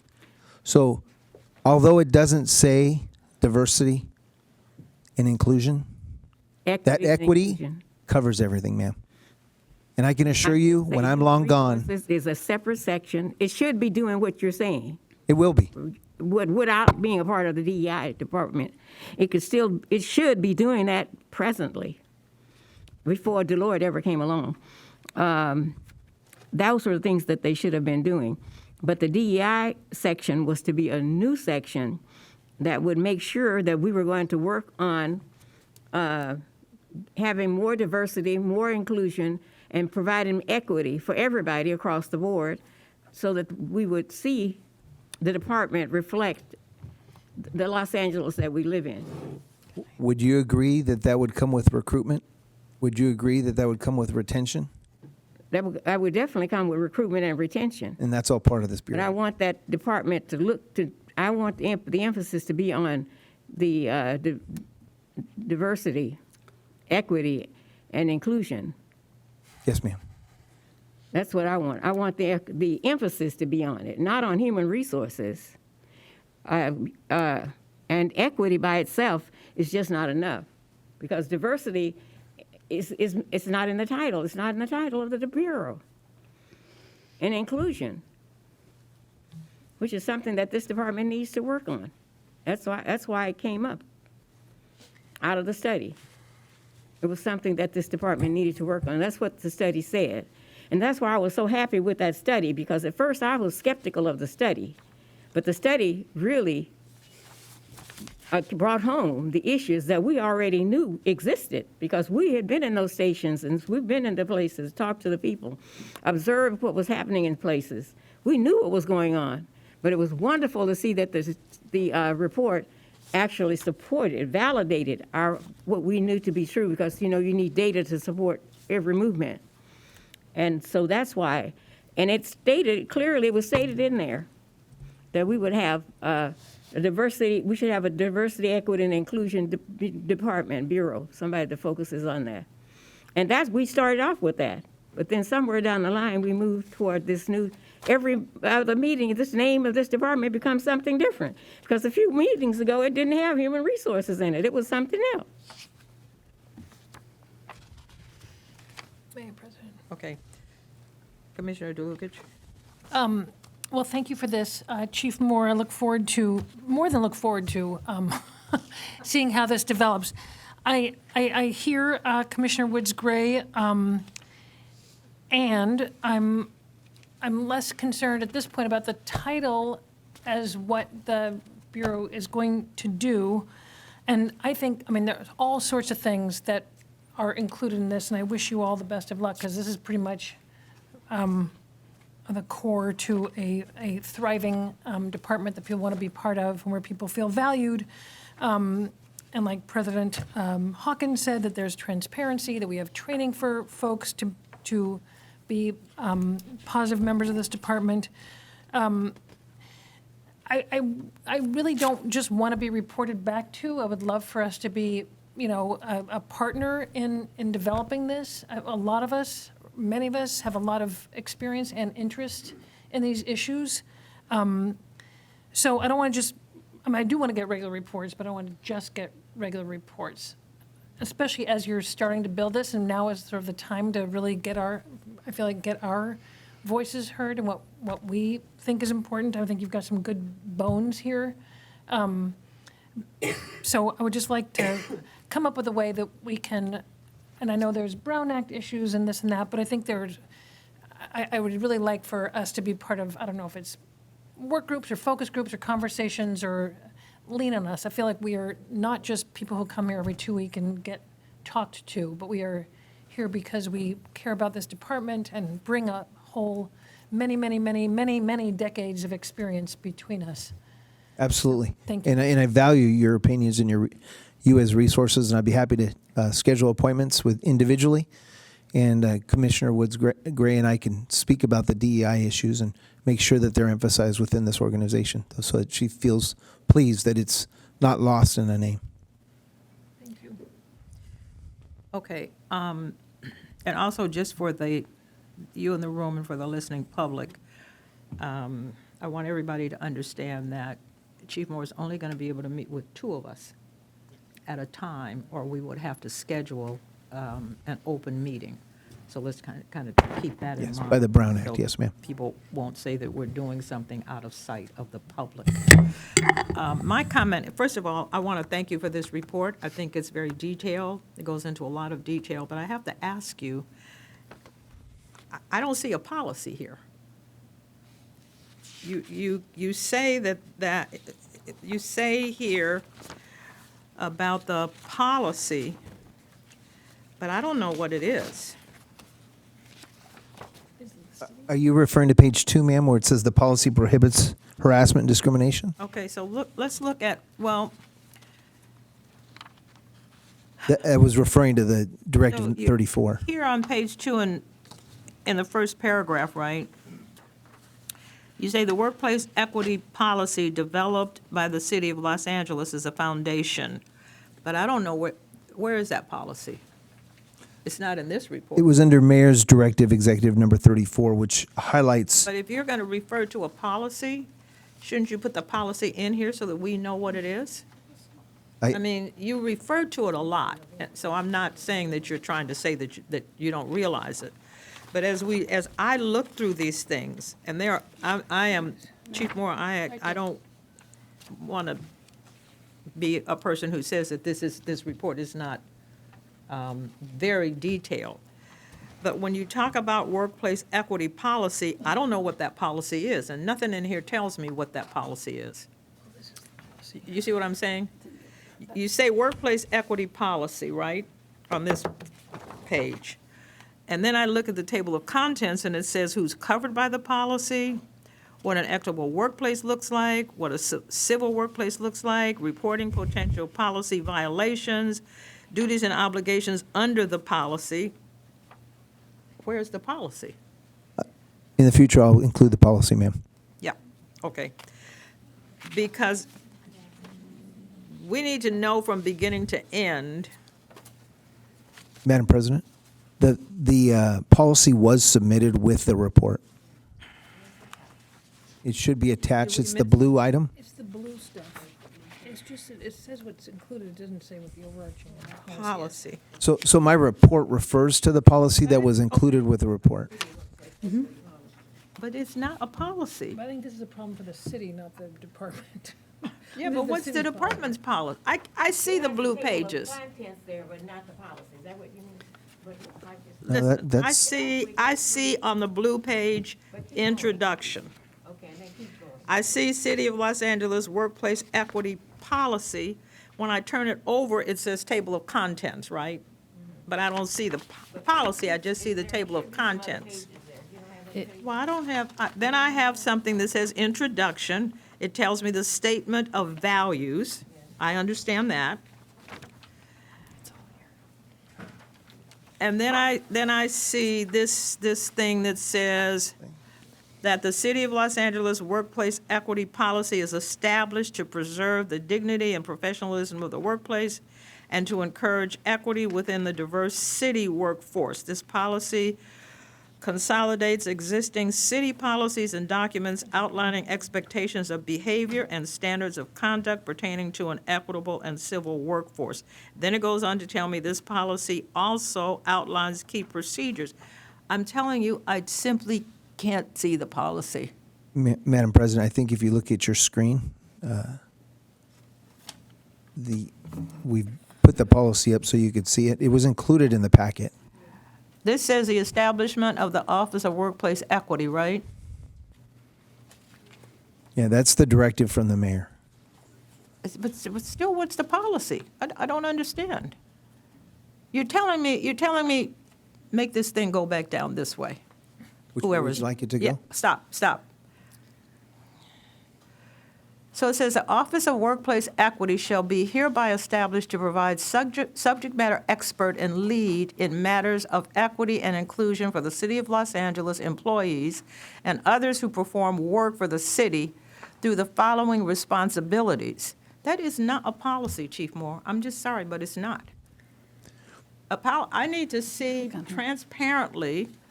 I see it, Chief. No. I see implementation I of the understand. citywide workplace, but here's what a policy looks like to me. Maybe I'm the only one that's struggling with this. I want you to say, the fireplace's policy is. Does that make sense? You would like me to write a policy for the Los Angeles Fire Department? Exactly. That's exactly what I want you to do, because on the governance side, we can't make a decision or determination about the policy. All of these things that you have here, is it included in a policy? So we need to know what the policy is, who's responsible for administering the policy, what are the accountability structures, what's the chain of command, what happens if someone doesn't follow the stated policy, what are the consequences? All of that stuff is, for me, what a policy looks like. This, I am not wanting to say to you that this is not, I understand what this is. It's not sufficient. But if it's not tied to a transparent, stated, here's what a policy should say. This is the Los Angeles Fire Department's policy on issues of equity and human resources. I don't see one. I'll write a policy. Thank you. Does anybody else have questions? No? Well, I was just going to say that this looks like the city's policy. It comes from the Personnel Department, so I think we're trying to see how it will be implemented. You know, this is for the whole city, so let's have one that's specifically for the fire department, and so add that to your list of to-dos. I will. Right. I was basing it on the city's policy as my framework. I will write a policy for the Los Angeles Fire Department. Unique entity within the city, because our members live together 24/7. The city's policy pertains to people who actually work together, but they're at work 8 hours a day. Our people have to struggle with knowing that when they're in the fire station, which they call fire houses, their homes, what is the policy that covers us so that we know that we are saying to people, these are our expectations when you are in the firehouse? Because we know in some instances, things happen because we are a blended family, if you will. All of our people are coming from different backgrounds, they're coming from different cultures, they're coming from different families, they're coming from different traditions within their families. So what's our policy for our people who are together 24 hours a day, 7 days a week? And it's a very unique, I think that we struggle with it because we are so unique. We're asking our people to live together, eat together, sleep together, bathe together, be in a firehouse together, where we know that things can go wrong. I might say something to Chief Crowley that works in my family, but she is highly offended by that. So those are the kinds of things that, if you're in the workplace with a person 8 hours a day, that doesn't really happen. So I'm highly offended. When do I get the practice to be able to have the space to say to my crewmate, you know what, that didn't work for me? How does that work? How does that happen? Because I am saying to you that we're very unique, and I think those things happen, and that is why we don't treat each other as kindly as we should. Because we don't have a policy that is separate from the city. We don't have a policy that's separate from the police department. We are asking a lot of our people in terms of maturation, in terms of sensitivity, in terms of how they behave when the doors are closed, when that door rolls down to that fire station. They're in there, Chief Crowley, in that firehouse. And they're eating together, and they're doing all of those kinds of things. And I just need to know what our philosophy is, what our perspectives are. Does that make sense, or am I just? It makes sense. And with all due respect, we follow the city's discrimination. I'm being picky. Well, it's not that you're being picky, but you have to remember that we are unique, but we do have to abide by city rules, and we follow the department's discrimination policy handbook. I get it. We also have our own rules and regs, which tell us, based on rank, how we should perform and conduct ourselves. And it goes into great detail. So I'd be more than happy to produce a policy for you. Okay. And please, I hope you'd be patient enough to know that I'm going to meet with the various special interest groups. Right. I'd love to get everybody together to be able to come together for a policy so it's inclusive, completely transparent, gets everybody's perspective. But it's going to take time. And to develop a policy that governs how we conduct ourselves every single day in every aspect of what we do, both on emergencies and in the firehouse. I want to say this to you, though, publicly. I want to say to you that I have great faith in you. Thank you. I believe that you can handle this. I've spent a lot of time understanding and getting to know you, and I appreciate the fact that you allowed me the opportunity to do that. So I'm not asking for you to rush. I know, Chief Moore, that this is new. There's a lot in it. It's very complex. So I'm not saying tomorrow. I'm not even saying the next month. But I do believe that we need a policy that is specific and unique to the fire department, because we have specific and unique needs for our members. So that's all I want to say. And ma'am, and thank you for that, Chief. This is the beauty of having the staff finally, right? So I look at this as a building block opportunity. So we have our discrimination prevention handbook, policy handbook. That's just the foundation. Now that's 20 plus years old. The good news is the city, yes, has taken a proactive approach and now has a workplace equity policy, and that's what we are working under currently. I wholeheartedly agree with you. The fire department has our own unique issues, I should say, and we need the policy to be very specific to our department. So that's the beauty of having this new bureau with the staff that can take purposeful action to create the policy for now and into the future. So again, just the building block, and with the strategic plan that's coming our way, that makes perfect sense for us to create our own LAFD policy that will have the specifics so that it's easy for our members to follow. It's the opportune time for us to come together with all of our stakeholders and our labor organizations to build off of this. That's very specific. So I agree with you wholeheartedly, and again, this is just the beginning. Okay.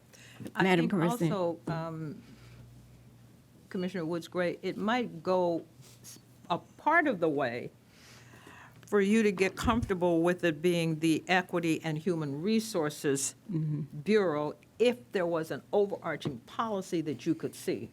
I was going to say, policy will outlast all of us. That's right. And therefore, that's what I guess I'm looking for, because then within the policy, we can see diversity, equity, and inclusion and how it would work and what should happen. Yeah, I think Thank that would you. help. Yes. Okay. Although I like the name still. Thank you very much for your time.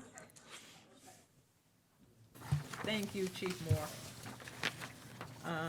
I move. Oh, I'm sorry. I'm going to move that we, what are we going to do with this? We're going to receive and file Report 24-017 on the Equity and Human Resources Bureau. I second. Been moved and seconded. All in favor? Aye. Motion carries. Thank you. That brings us to. Arson. Chief Moore is here, so you don't have to change it, ma'am, because we do have representation, yes. Oh, okay. So it does bring us to item C. I was going to roll it, but he's here.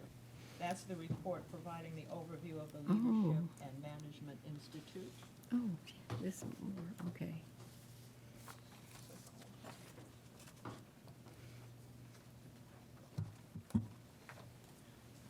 Good morning. Good Madam morning. President, Commissioners, Fire Chief. Morning. Morning. My name is Justin Moore. I'm the Assistant Chief assigned to the Training Division. Here to give you an update this morning on the overview of our Leadership and Management Institute.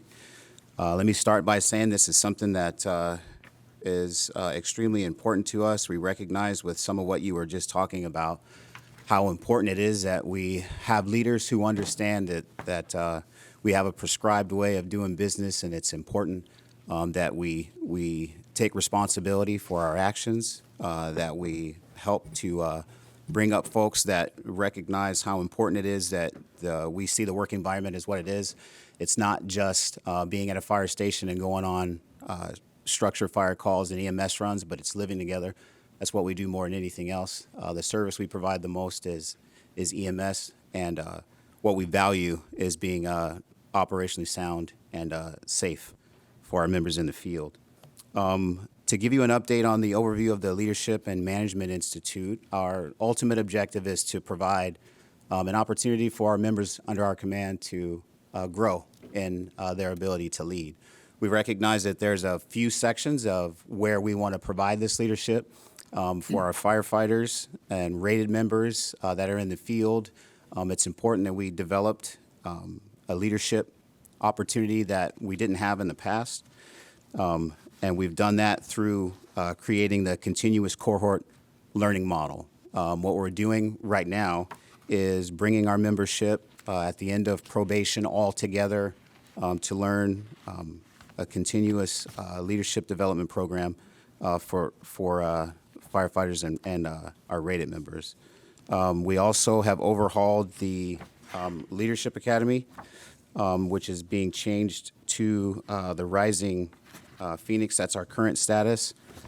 Working with USC, we're creating a selection process for the instructors and the facilitators and developing the complete program.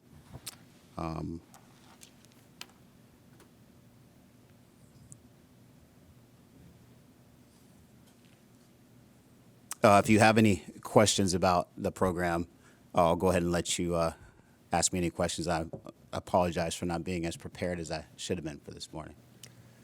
Does anybody have questions? I do.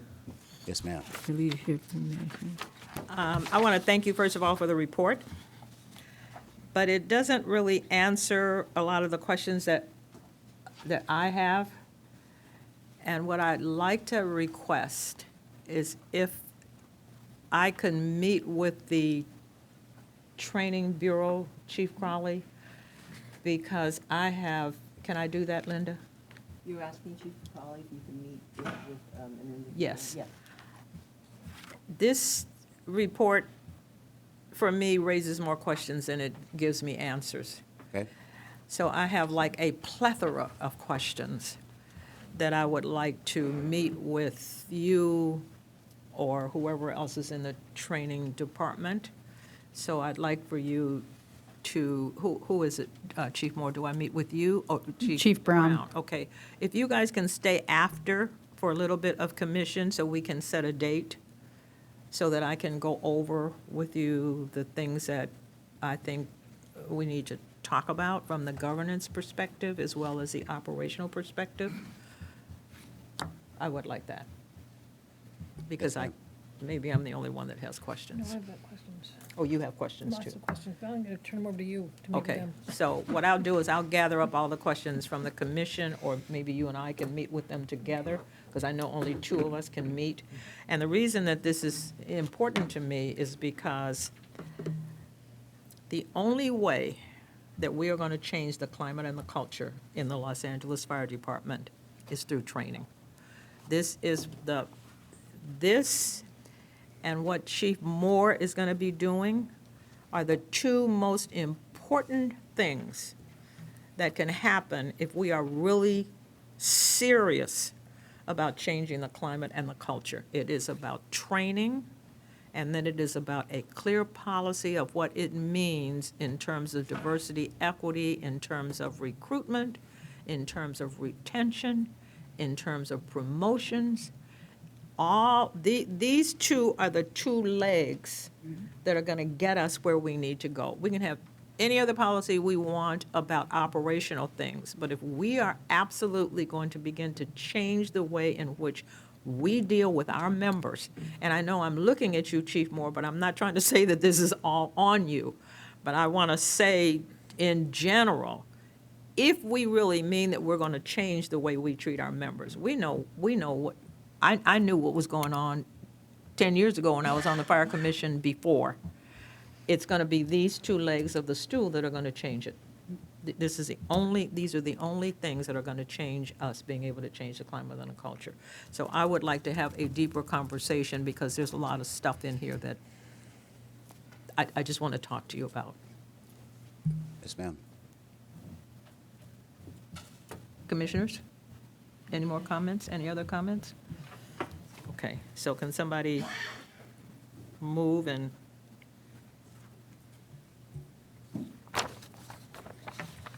I move that we receive and file BFC 24-018. Second. Okay, it's been moved and second. Are there any objections? So ordered. Okay, thank you, Chief. Thank you, Chief Moore. That moves us down to D, which is the report on the arson counterterrorism section hiring process. Chief Nelson. Short. Madam President, Fire Commissioners, Fire Chief Crowley, City Attorney, Command Staff, guests in the room. My name is Robert Nelson. I'm an Assistant Chief in charge of Homeland Security, and arson is one of my responsibilities. I'm here to talk about the hiring process for arson, but I think we just need to put it into context for everybody in the room. Some time back, I met with President Hudley Hayes. One of the questions she'd asked is there a policy that covers the hiring for arson? And we don't have one. And I explained to the president that there's about 8 different documents that cover the hiring process for arson. And they're written by different entities in the fire department and or personnel or UFLAC. And each one of those entities covers a very specific part of the hiring process. And it probably should be, into one cohesive document. And I believe the discussion was, put all those things into one document and let's have a look at it. What I explained to the president was that when we write a policy, and specifically as we've done in the past for arson, it goes through a 10-step process, and it's quite lengthy. The downside is it takes a little while to get your policy through the various entities. But the good thing is once it hits here, it's usually the last step, is it hits the fire commission, is usually the process. It starts at the unit, and then it goes through the various levels of supervision, ends up going to UFLAC. We get their endorsement on it. Everybody makes a little slight change, goes to the city attorney, goes to Homeland Security, AOPS, EOPS, and finally ends up at the fire commission for final approval. In this case, we were tasked, get everything together in one document, and I want to see from start to finish what it takes to hire. And as I explained to the president, that it's going to go a little bit out of order, but it's great to get it all together because I wasn't even sure all the documents. I knew that there were at least 7 or 8 different documents that covered the hiring process. But I'll put everything I got into one document, presented at the fire commission. We'll have a discussion and some dialogue. But at some point, it's going to have to go through that political process and just the bureaucratic process that we have, which would include all those entities. And that would be the Personnel Service Division, obviously, because they do all of the background, the Training Bureau, AOPS, EOPS, the ERO, UFLAC, City Attorney, Independent Assessor, Homeland Security, Board of Fire Commissioners. But it starts in arson. So for my arson folks, and to UFLAC, that's where it starts. It starts there, and then we go to UFLAC and say if they see problems with it, and everybody makes changes. And we're okay with that, because at the end result is when the policy it goes back to the unit, it's been vetted through roughly 10 phases.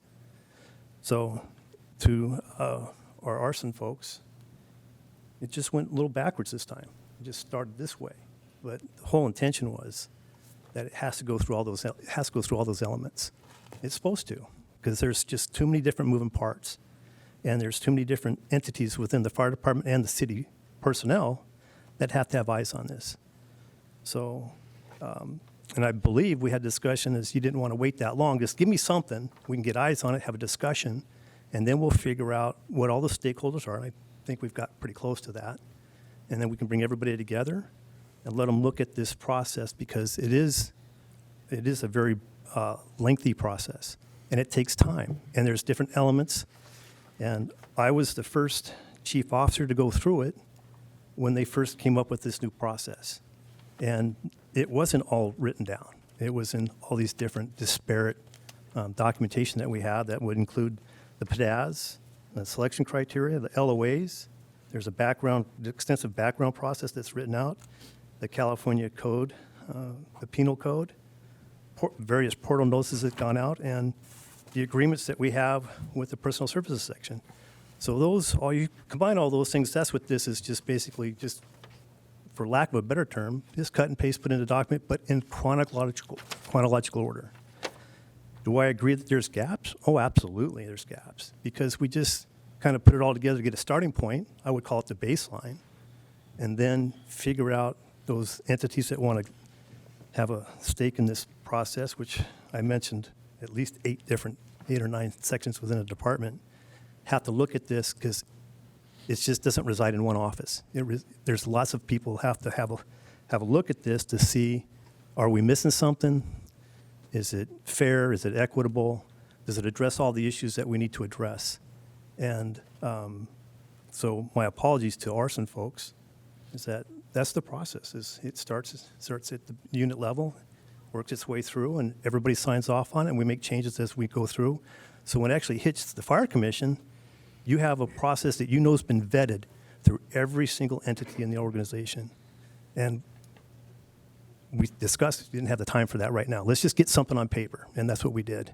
So I apologize to my arson folks if they thought that this was a policy. By no means did I think this was a policy. It was more or less, here's the baseline where we're at.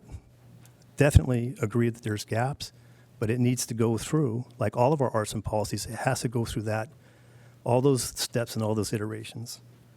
But if we look at it, there's probably, and we started, what's the basic requirement? Well, you got to have 4 years as a firefighter.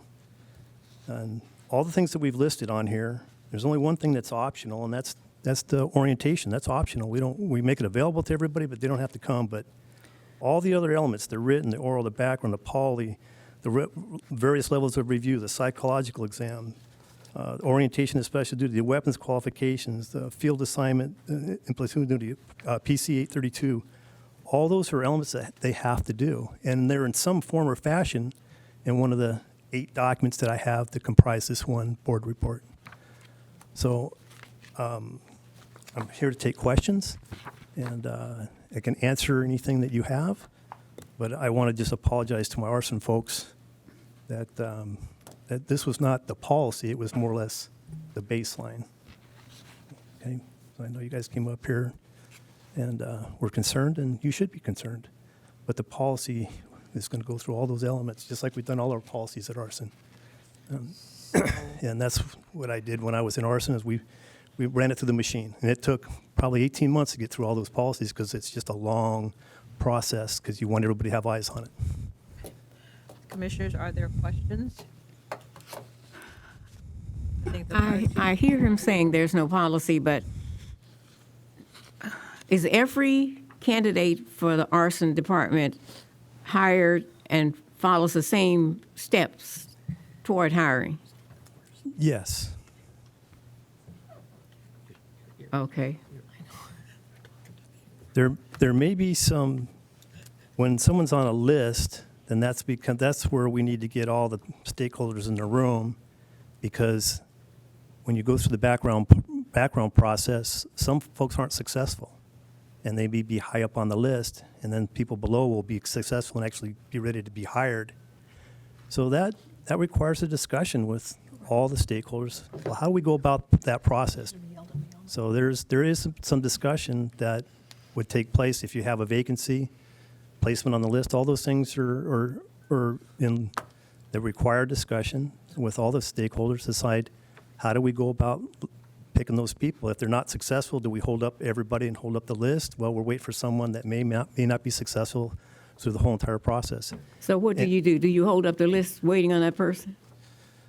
If there's multiple spots on the list, let's just say there's three vacancies, and the number 2 person finishes first, and the number 1 person hadn't finished yet for whatever reason, and may not. We don't know yet. Well, we still can take that number 2 person. Now, if there's only 1 spot, and let's just hypothetically, there's only 1 spot, and the number 1 person would get that spot, but the number 1 person is not getting through the background process for some reason, there's some hang up, some issue they need to resolve, then we will hold the list and not hire that person, because that spot, in theory, goes to the number 1 person on the list. But if there's multiple spots, then you can take the number 2 person, because in theory, that person in the number 1 spot will eventually probably get that spot. They're just taking a little bit longer, and the whole goal is to fill the holes in arson and fill them as fast as you possibly can. Are there any spaces, any spots, any qualifications that you could not have met, but the person could actually be put into the field to begin working, but they may still have a few requirements to be met? Is there anything that they could, where they could still go in and work if they're on the list, but they still have a couple of requirements to be met? Well, the way it's written, no. But have we changed things because we don't have a codified policy? Yeah, there could be some and we've seen it where people have gone to arson that have not completed the process, and that's a recent change. In the past, you had to finish the whole process before you got transferred over to arson. But we've let people get into arson, and that's a command decision above my head, to let someone into arson that hasn't finished the process. And the question would come back is, if they don't finish or they don't pass, what do you do with them then? They're already in arson, and they haven't really finished the process. And we've had people, and in my tenure when I was at arson, I had officers, and I had firefighters not pass. And that's pretty common. Not everybody gets through, and it's a process. So I'm it's not, I it's can't, not I don't know what set happened. policy. It's rather subjective. You could objective. Not everyone has the same treatment. It could be different for different people depending on the situation. Oh, absolutely, and that's a discussion. And I think I've had an intimate discussion with the president on some of those subtle nuances with respect to the background process. There is some subjectivity to it, but that's not handled by the fire department. That's handled by personnel services section and the section that does the polygraphs for LAPD. That's still part of the the personnel process. I see. So, but they report back to that information's collected, and there's two levels review it that the assistant, the bureau commander in charge of AOPS reviews twice. They review it after the polygraph. There's a review process to look at that. Hey, here's the information that we uncovered through the polygraph process, and that comes on the heels of a very extensive kind of background investigation, which kind of forms the basis for your polygraph. And then after your psychological, and that process, that level of review in AOPS is, do we want this person to move forward or not? And they look at the AOPS commander looks at all the data. They're the only ones that see it is between personnel, the investigator that actually did all the work, and AOPS. They sit down and look at the file, and they make a determination: should this person move forward or not, based on the findings. If they move forward, then they go to the psychological, and then at the end of the psychological, they prepare a report, goes back to AOPS and says this person's completed the entire process, and we recommend that they can move on with the process. And then it goes to the fire chief, and they say, yeah, we can go ahead and promote this individual or promoter. It's not really a promotion; it's a pay grade selection process, or bonus position, and they can be moved into arson, and then they finish the orientation, the elements that were required once they get to arson. And there's a lot of things they need to do once they get there, but that background process, it could take some people it's about 6 months. You could probably get through it in 5 months maybe if everything is absolutely perfect and you got all your documentation, and some people take close to a year. My goodness. So it takes a while, and then it depends on how busy they are down there too. That can impact it, and there's a lot of little subtle nuances that affect that. That's why we try, if we can, we really try to forecast when people are retiring, so we can always, the goal is to always have a list with people on it. That's the goal. Always have people ready to go. Oh. Do you have a list now?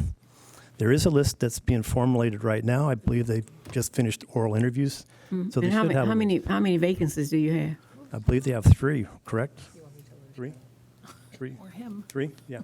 Yeah, we have 3 vacancies right now. Oh, okay. But what changes, what throws us off our game a little bit with respect to vacancies, if someone promotes out of the spot, that's, you almost can't predict that to some degree, or someone just says to leave, and that it happens rarely, but it does happen.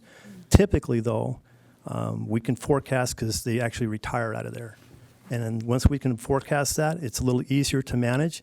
And then you still need to, you got to lean forward on it.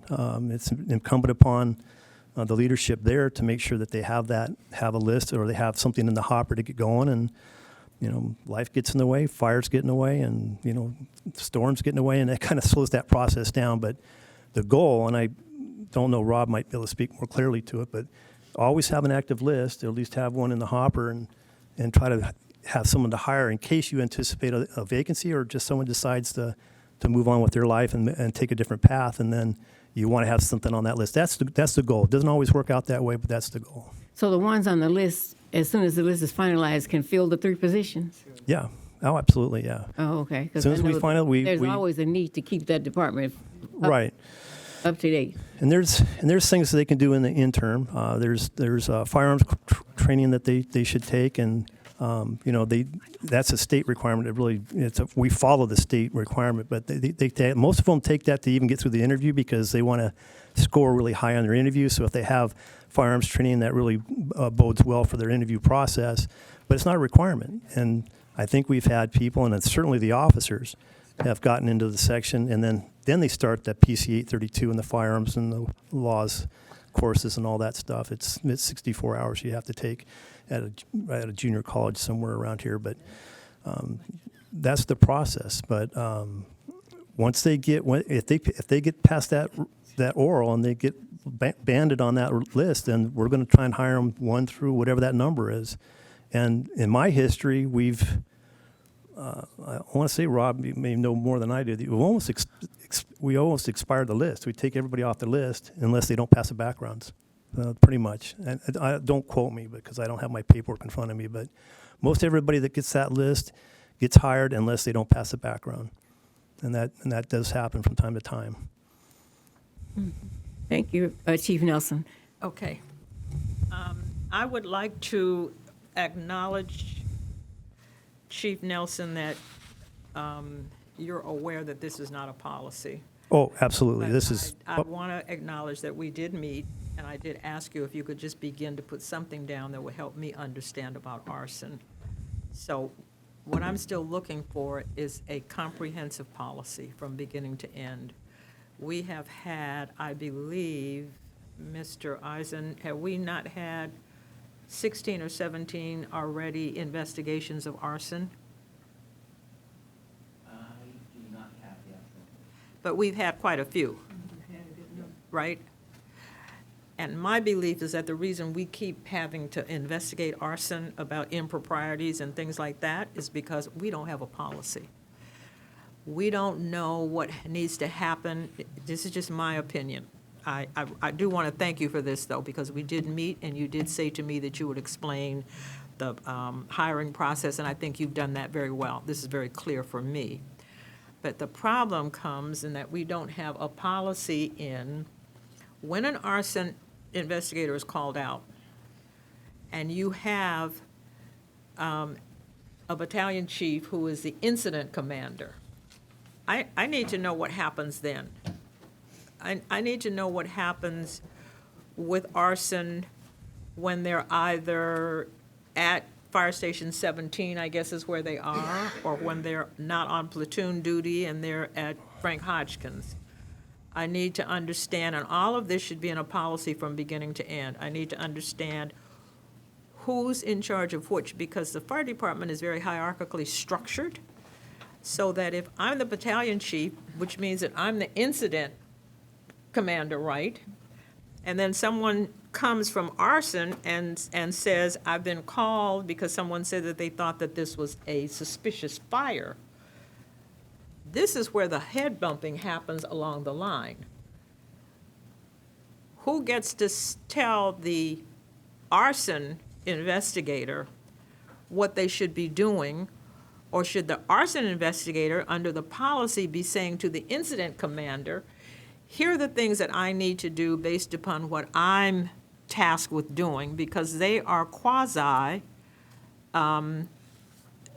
folk who carry guns and do investigations and have to have everything ready so that if the thing goes to court, it's our job to make sure that they have collected all of the information. If the incident commander leaves the incident, then they've got to go to the judge to get some kind of an order, am I right, to get back in, because now it's private property. It's these things that we need to know as a governing body, what is the policy from beginning to end? How are they treated in Fire Station 17 because they have sensitive information, they carry guns, they need to have specific safety issues in place? Do they report to the captains in Fire Station 17, or are they just housed at Fire Station 17? I think these are all the things that keep having us butt heads against what arson does. Arson is a very particular, we're unique, first of all, as a fire department. Arson is even more unique because they are quasi also police. They're under the auspices of the police, and they do something with the federal government that says that they have to do all of these things. So this is actually, you are correct in transparency. I did ask you, and you produced, but this is truly not what we should be getting, so that we don't continue to have these, somebody coming forward and saying, my rights have been abrogated, my authority's been abrogated, or the incident commander saying that the arson investigator didn't follow their instructions or their guidance, if we don't have a clear policy. And I hear you saying that it's going to take more than me wanting it tomorrow. I Well, get it. yeah, it's- I hear you saying that it's a long process. Here's my question. When are we getting started on it? Well, we can get started on it right away. I don't know what that means. Right away, like what? Well, fire chief can just tell me to do it, and we'll get it done. Okay. Yeah, But no, that's the goal. Also knowing that we've just changed over some new leadership, we're going to have a brand new battalion chief, and that's always a great time to reset, hit the reset button, and ensure that our arson investigators are a big part of creating the pathway forward. So, you talk about the new leadership coming in, that's going to be the #1 priority for the new battalion chief coming in, and we'll make sure that we bring everybody along. The arson investigators are the subject matter experts, and they're the ones that are going to help us identify where the gaps are. So I'm looking at the arson investigator team. It's an amazing team back there. So that is my promise to all of you with your new command, is that we're going to reset, recalibrate, build what we need to based off of your needs, which then will help us out in the field be able to provide the best service that we can. So that's the good news. I'm feeling really confident about the individual that we selected to be there. And Who is that? it is Raymond Thomas. Chief Raymond Thomas. Yeah. So he's going to do a great job. And especially when you're coming in new, you should always come in very humble and quiet and lean on our experts. So I know that that's going to be the path forward for us. He'll be tasked with working very closely with arson investigators to create the policy that you're talking about, the policy book. And in the end, we want transparency, we want consistency, not only in the hiring process, but of what your mission is in arson. So I'm looking forward to seeing where we can take this. We know where we are now, and we know that we can elevate our game and support you, our arson investigators. So I'm looking forward to seeing where we can take it. Chief Moore, do I understand that you're retiring soon? No, ma'am, I'm moving to a different assignment. Okay. I just want to make sure that we're not losing institutional knowledge. One of the things that I know is a challenge for you is that we're having so many people that are retiring. And when you have people that retire, you lose all of your institutional knowledge, but you're going to be here. Right? Yeah, and just to tailor what the fire chief is saying, when I was in arson, we relied on the seniors to help write all our policies, because they're the experts. They're the most knowledgeable in arson. Then it goes to the membership. It goes to arson, rank and staff, and then it gets back to the captain 1, the captain 2, and the BC, and they all get together based on what, because they don't have the knowledge or the expertise. So the seniors really are the ones that kind of the driving force. And then the captains and the chief, they're putting the department kind of spin on it. They want to make sure it meets criteria within our organization, and then we typically get it over to UFLAC right away because there's a complaint or an issue. UFLAC's the first to hear it, and we want them to have eyes on it. And most of the time, we send it over there, and they look at it, and they have their attorney look at it. And then it goes through the administrative process, and we can tell them that the arson investigators looked at it. The seniors obviously were the driving force behind it. So here's what I'm going to ask.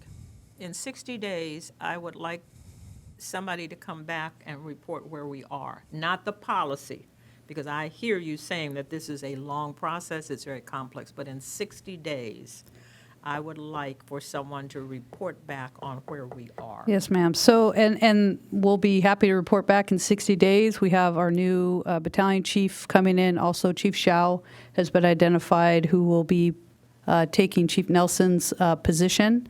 And so, These people here. Chief Shao. I'd like to see them if they're here. He was here. He- You remember he came and gave us The- a report on the medical emergencies? And Yes. Oh, Yeah, so we've got a lot of people moving around. So yes, Peter Shao will be the assistant chief. That he's off running, doing something else. Okay. But with that, He's taking the Homeland Security. right. Yes. Okay. So with that, we have a new change of command. We'll have a new battalion chief, a new assistant chief. We're moving other chiefs around. And thank you, Chief Nelson, for your work where you've been for a while. He's moving over to Lawa. But with that, they'll be ready to report back in 60 days. Okay. Yeah. What I'd like to see in that 60-day report back is if you can tell me who the group is that's going to be working on it, you should have identified by that point who the people are that are going to be working on this thing from beginning to end. Because the problem that I don't want to see is I don't want to see a policy created and then you give it to the subject matter experts as opposed to having them in the conversation from the very beginning. Yes, we're committed to that. I think that just works better. Right. I agree. Okay. Yes, and just to make you at ease, Pete Chow, Assistant Chief Chow, he was in arson, so he has an understanding. He worked there for a number of years. I can't tell you how long, but he was working with the folks there, and so he is actually a really good replacement for me because he does understand that environment and has some context, so it's not going to be completely foreign to him. Okay. Thank you very much, Chief Nelson. And I do want to thank you very much for the education that you gave me around arson. You took, I think, a great deal of time meeting with me and explaining things to me, and I want to personally thank you for that. Right, and it's like I told you, I'm less concerned about what it says. I'm more concerned that we follow it. You know what I'm saying? That we have it in writing and then we follow what we write down. That's the most important part. Okay. So thank you for your time. Thank you. That brings us. I move that we receive and file this report. Forget that. I second. Go. Done. Moved and seconded. Okay, it's been moved and seconded. All in favor? Aye. Motion carries. Okay. That moves us to adjournment, but before we adjourn, Robert Hawkins, could you please come here?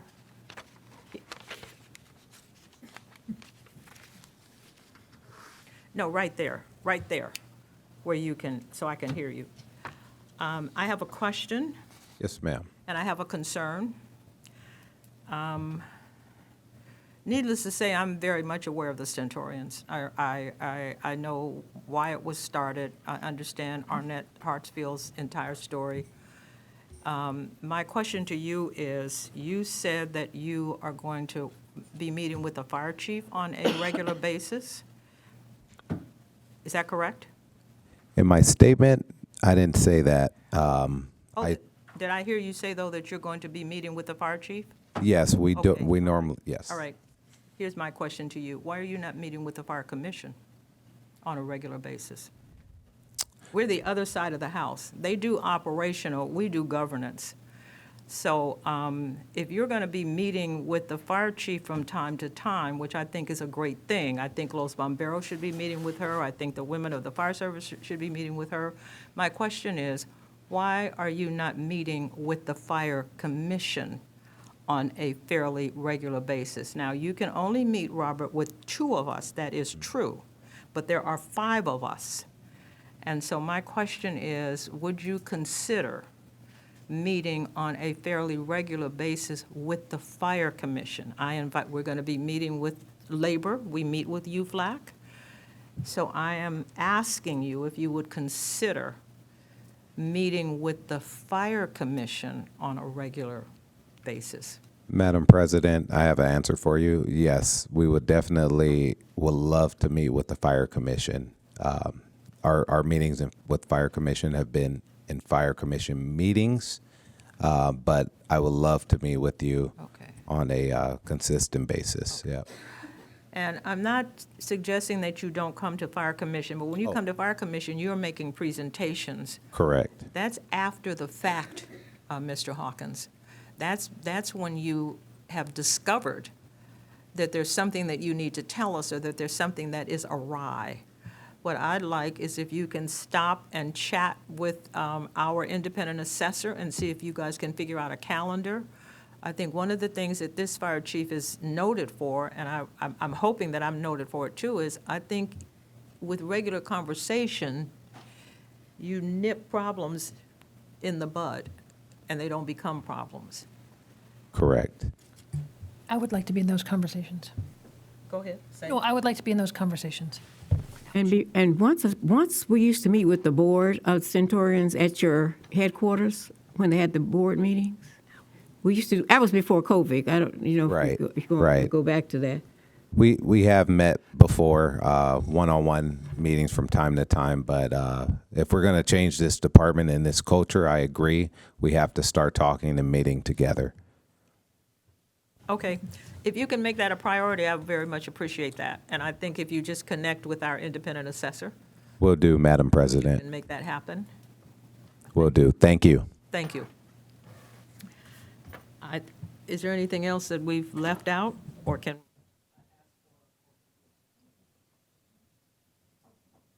To go. Did you do it? I so move. Second. Been moved and seconded. All in favor? Aye. We're adjourned. Thank you very much, Madam President.